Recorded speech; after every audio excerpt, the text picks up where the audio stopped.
Hi, welcome to our channel where we share the most intriguing stories. When Dan Reeves moved into Oak Ridge Meadows, he thought he was leaving chaos behind. Quiet streets, trimmed lawns, peace at last. But beneath the pastel perfection lurked something darker, an HOA president with a clipboard, a grudge, and a God complex. He came for calm. He found suburban war. When I first pulled into Oak Ridge Meadows, I genuinely thought I'd found peace. You know that feeling when you roll the windows down just to listen to silence? That's what I felt. Birds, breeze, maybe the occasional lawnmower, nothing more. After 15 years on the force, chasing down suspects through alleyways, talking jumpers off ledges, and working double shifts that made me forget what weekend meant.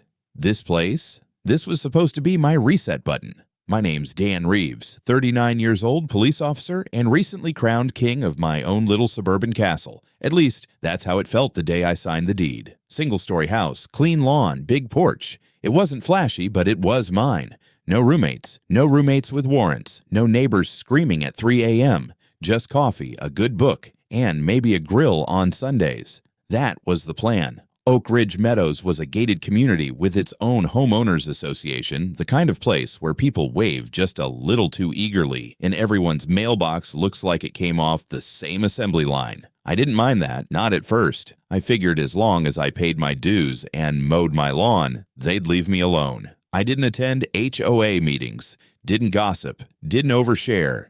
I kept to myself. Not because I was hiding anything, but because the last thing I wanted was to come home from policing the city just to police my neighbors. Then, she happened. 3 weeks after I moved in, the neighborhood newsletter casually announced a change in leadership. The HOA had a new president, Karen Miller. I'd never met her before, but I'd soon come to know her very well. She was probably in her early 50s, always dressed like she was about to lead a PTA revolution, with a posture so straight it looked painful. First time I saw her, she was standing across the street, hands on her hips, eyeing my house like it had personally insulted her. I nodded politely. She didn't nod back. Turns out she didn't like uncooperative neighbors. And in Karen's mind, not showing up to her Tuesday HOA cult meetings was equivalent to declaring war. She called my landscaping uninspired, questioned why I didn't fly a flag like the rest of the neighborhood, and once asked if I had something to hide, since I never brought guests around. What I didn't realize back then was this. Oak Ridge wasn't just a quiet suburb. It was a minefield of petty politics and pastel tyranny, and I had just walked straight into it. I thought I'd left chaos behind in the city. I didn't know I'd just moved next door to a one-woman HOA regime with a God complex. At first, I tried to play it cool. I figured Karen was just one of those overly involved neighbors who treated HOA bylaws like the Ten Commandments. I wasn't looking for a fight. Hell, I wasn't looking for anything. Just peace and quiet. But Karen didn't operate on peace. She thrived on control. And the more I kept my distance, the more she took it as a personal affront. It started small, almost laughably so. One day, I came home to find a neatly folded letter on my doormat, sealed with the HOA logo, like it was some medieval decree. The offense? My mailbox. Apparently, the dark bronze color didn't meet neighborhood aesthetic standards. I checked the handbook. There was no such rule. Still, I let it slide. I even considered painting the damn thing just to avoid the headache. But the next week, it was my shrubs. Too unstructured. Then it was my window blinds, visually discordant from the communal symmetry, whatever the hell that meant.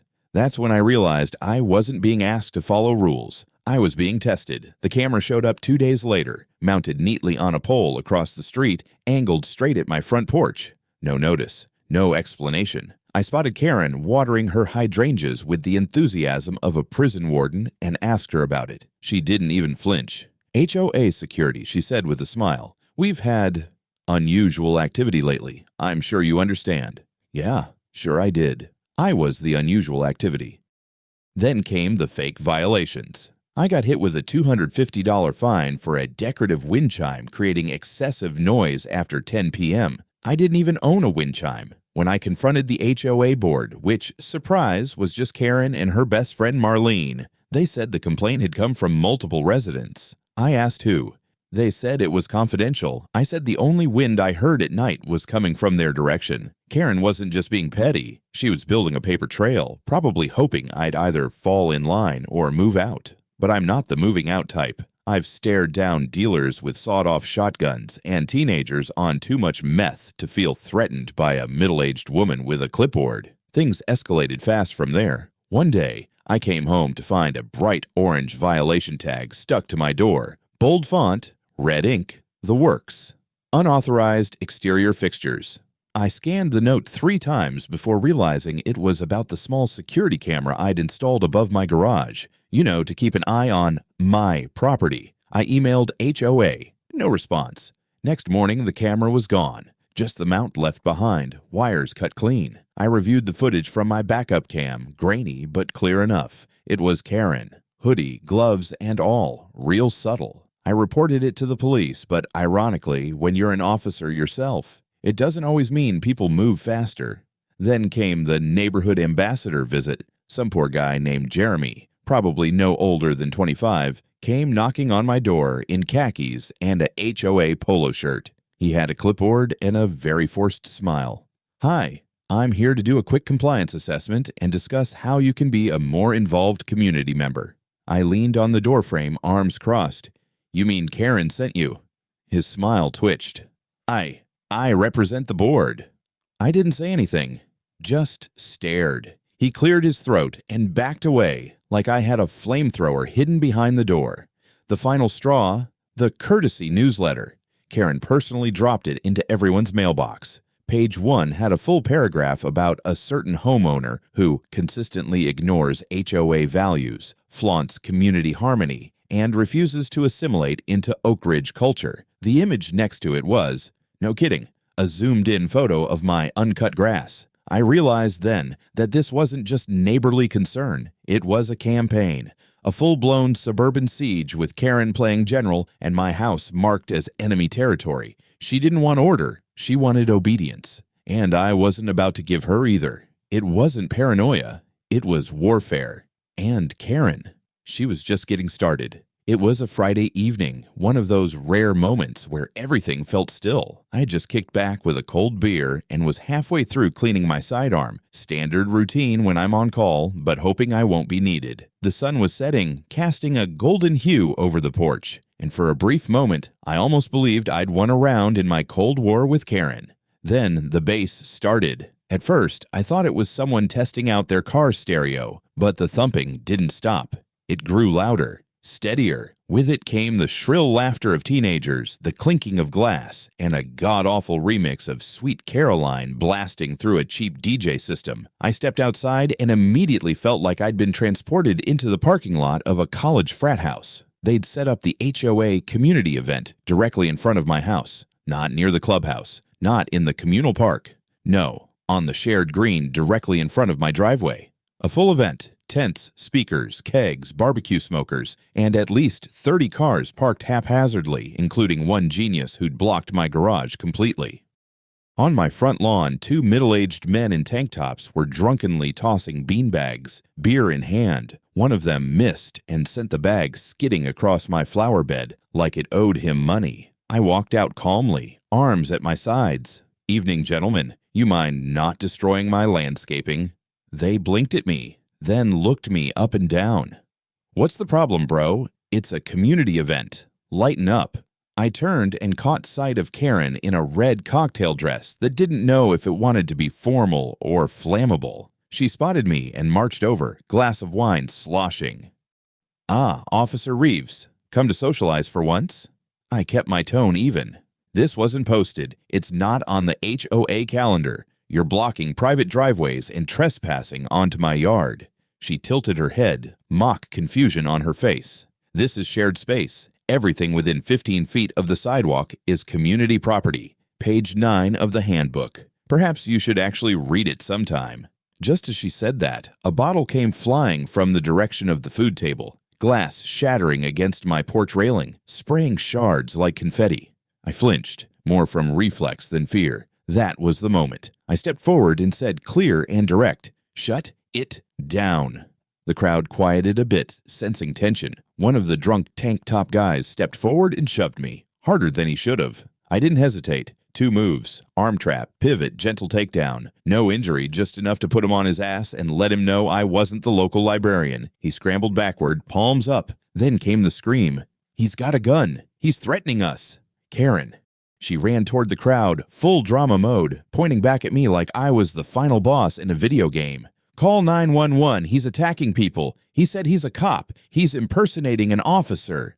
I blinked. Did she just accuse me of impersonating myself? Before I could respond, a couple people had already pulled out their phones and were calling emergency services, feeding a story about a violent, armed man assaulting guests at a community gathering. I could already hear someone yelling active threat into their mic. I checked my radio. Yep, I was still on duty, and right on cue, the dispatcher crackled through. "Unit 2-1, be advised.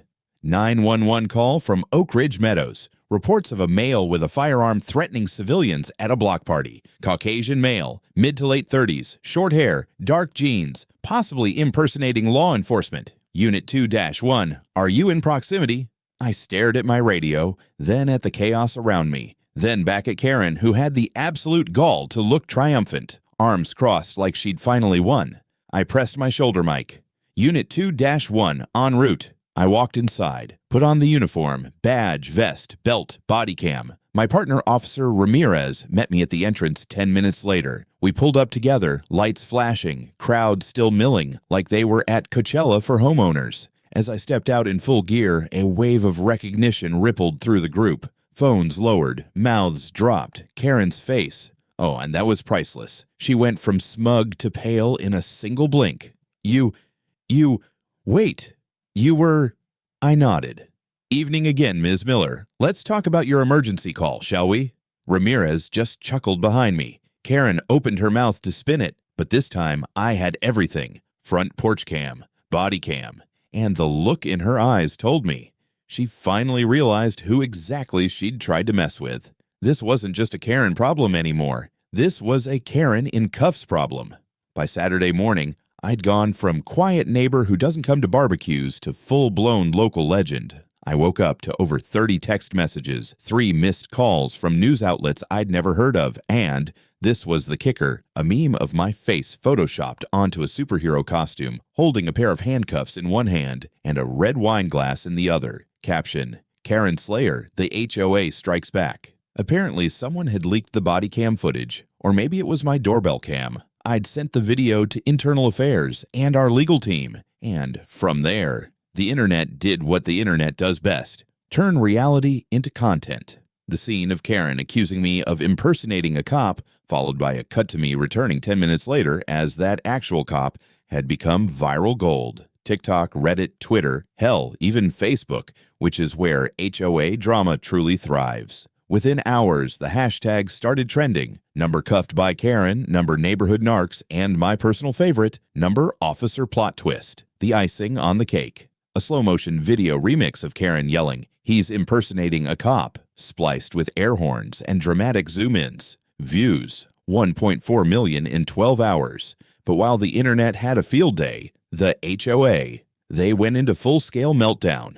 An emergency board meeting was called Sunday morning, and I went purely for entertainment. When I walked into the HOA clubhouse in uniform, because why not twist the knife a little, I could practically see the panic radiating off the board members like cheap perfume. Marlene, Karen's second in command, looked like she'd seen a ghost. Todd, the treasurer, refused to make eye contact. Karen, of course, wasn't there. She was in custody, cooling off, and probably rehearsing monologues about community standards in her holding cell. The room buzzed with whispered arguments, side glances, and more than a few apologies muttered my way. It was almost cute how quickly loyalty evaporated when liability showed up. The HOA's lawyer, yes, they apparently had one, tried to smooth things over. "We'd like to formally apologize for the misunderstanding. Ms. Miller was acting emotionally." Emotionally? She weaponized a public event, distributed alcohol to minors, lied to police dispatch, and encouraged physical confrontation on my property. But sure, let's call that emotional. As if that weren't enough, the city caught wind of the event's violations. Turns out the block party was not just unsanctioned, it was directly in violation of multiple municipal codes. No permit, no insurance, no proper fire access. Add in the fact that at least 3 minors were seen on video drinking beer Karen herself supplied, and one of the guests was a convicted felon on parole. Well, let's just say the city council wasn't thrilled. The HOA started hemorrhaging. Complaints poured in from other residents, people who had been too scared to speak up before. Turns out Karen had been bullying more than just me. Fines for mailbox colors, threats over lawn lengths, even someone being cited for having an offensive garden gnome. It was a gnome doing yoga, scandalous. Now, with the media circling and lawyers sniffing for blood, the HOA officially suspended Karen's presidency. But it was already too late. The ship had holes in every direction and people were scrambling for lifeboats. The monster they let run the show had finally tripped over her own power, and the entire internet got front row seats. The courthouse was packed. I mean, packed. You'd think it was a celebrity trial or some big political case, not a lawsuit involving a suburban HOA president with a god complex. But there it was. Camera crews out front, reporters whispering into microphones like they were covering a Senate scandal, and a line of people snaking out the building, just hoping to get a seat inside. Karen had officially gone viral, and now she was about to go legal. Inside, the atmosphere was electric in the most uncomfortable way. On my side of the aisle sat a few familiar faces, neighbors who'd once crossed the street to avoid me, now nodding and offering quiet encouragement. On the other side sat a handful of remaining Karen loyalists, looking like they were regretting every neighborhood watch meeting they'd ever attended. Karen entered like a fallen dictator trying to rebrand. Hair freshly pressed, pearls on, high heels that clicked with authority. But she wasn't the same. That swagger had cracks now. Her eyes scanned the room, and for a moment, just a flicker, I saw it. Doubt. Her lawyer, some overcompensating guy in a $1,000 suit named Glenn, started with a speech that was almost poetic in its absurdity. My client, a passionate leader dedicated to her community, was simply acting in good faith to maintain order and safety. In a world where neighborhood standards are crumbling, she stood firm. I leaned over to my own attorney and whispered. He'd just described a Hallmark movie villain. We opened with the footage, my body cam, the porch camera, cell phone videos. It was like a highlight reel of Karen's greatest hits, screaming false accusations, encouraging a guest to put pressure on him, and the piece de resistance, accusing me of impersonating a police officer, followed by me returning as exactly that. The jury watched in silence. The judge, you could see the corners of his mouth twitching like he was desperately trying not to laugh. Then came the witness testimony. HOA members took the stand one after another, suddenly very eager to share how Karen had fined them for trivial violations, berated them in meetings, and once tried to evict a family for putting up a Halloween inflatable before October 1st. The image of Karen standing in someone's front yard yelling about seasonal appropriateness didn't exactly help her case. Then it was my turn. I walked up to the stand, badge in my pocket, heart steady. I wasn't angry anymore. I wasn't even vindictive. I was tired, but I was going to see this through. I moved into Oak Ridge Meadows for peace, I said. That's all I wanted. I never challenged anyone, never caused trouble. I stayed in my lane until someone decided that being left alone was a declaration of war. I told them everything. The false citations, the trespassing, the sabotage, the broken window, the party, the shove, the lie, to 911. I spoke calmly, but clearly. And the room listened. Karen's lawyer tried to break me during cross. Isn't it true, Officer Reeves, that your refusal to attend HOA meetings contributed to the breakdown in communication? Isn't it true, I replied, that communication doesn't require mandatory pizza nights and weaponized newsletters? He moved on. Then he tried to twist the narrative. Would you agree that Ms. Miller was acting out of concern for the community? Concern doesn't look like inciting a drunk guest to confront me or filing a false police report.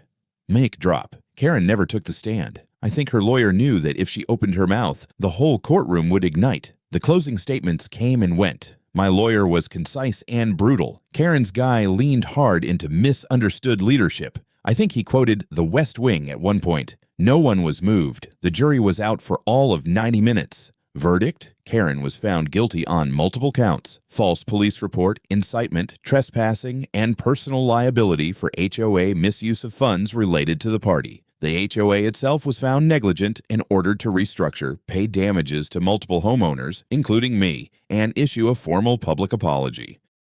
Karen received 6 months of probation, a $50,000 fine, and This part made the room gasp. A lifetime ban from participating in any HOA leadership anywhere in the state. Her face at that moment, worth every damn minute. The judge looked down at her over his glasses.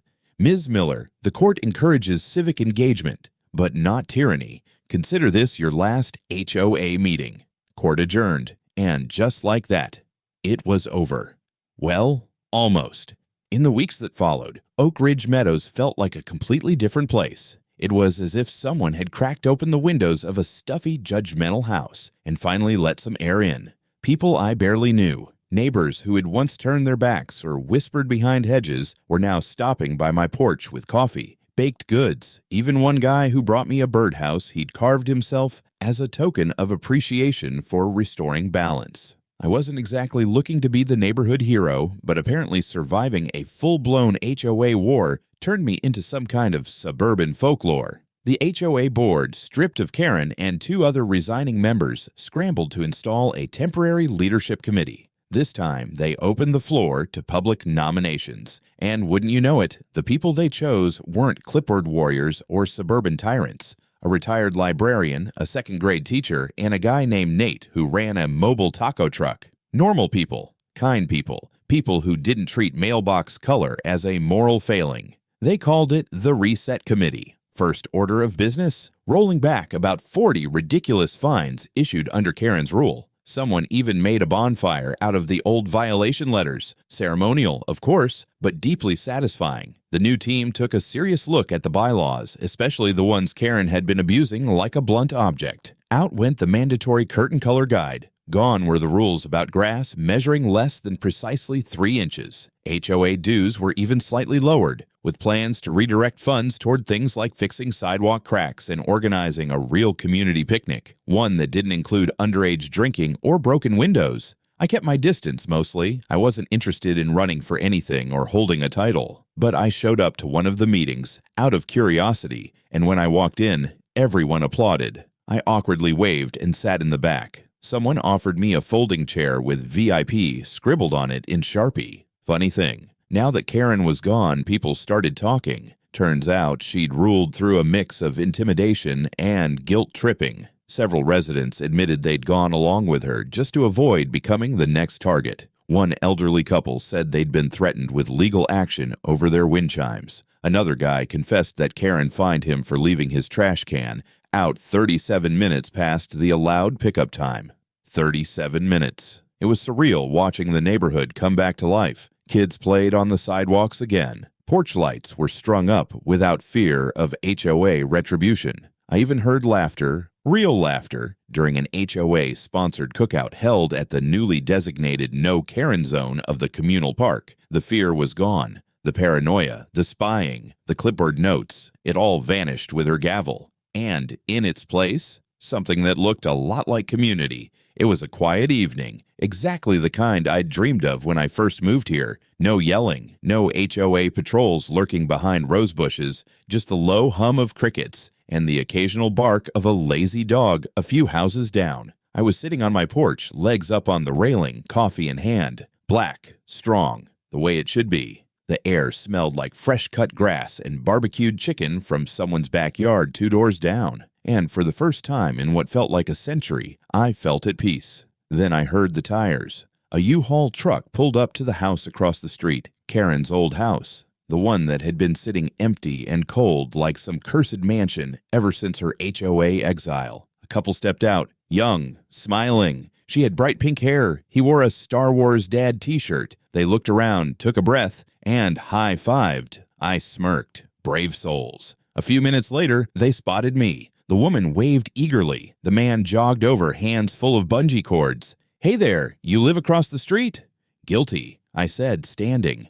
"Nice. We're the Simons. Just moved in. Big shoes to fill, huh?" I raised an eyebrow. "Oh, you know who lived there?" He laughed. "Are you kidding? This neighborhood is famous. You're the guy. The cop from the video." The wife leaned around him, beaming. "We watched it 3 times. You're a legend on Reddit." I chuckled. God help me. They handed me a small basket, cookies, a candle, a handwritten note that read, "Thanks for taking one for the block. If you ever need backup, we've got your 6." I nodded. You two are going to be just fine. As they went back to unloading boxes, I leaned against the porch railing again, taking another sip of coffee. The sun dipped low behind the trees, casting golden light across the rooftops. A group of kids biked by, one of them wearing a t-shirt with Karen Free since 2025 printed across the front. Somewhere, someone started playing soft jazz on a Bluetooth speaker. No one complained, and for the first time, I truly believed it. This place was home. Not perfect, but finally, mine. I raised my cup to the sky. A private toast to peace hard-earned, battles won, and the simple joy of being left the hell alone. Here's to the quiet, I whispered. May it last forever.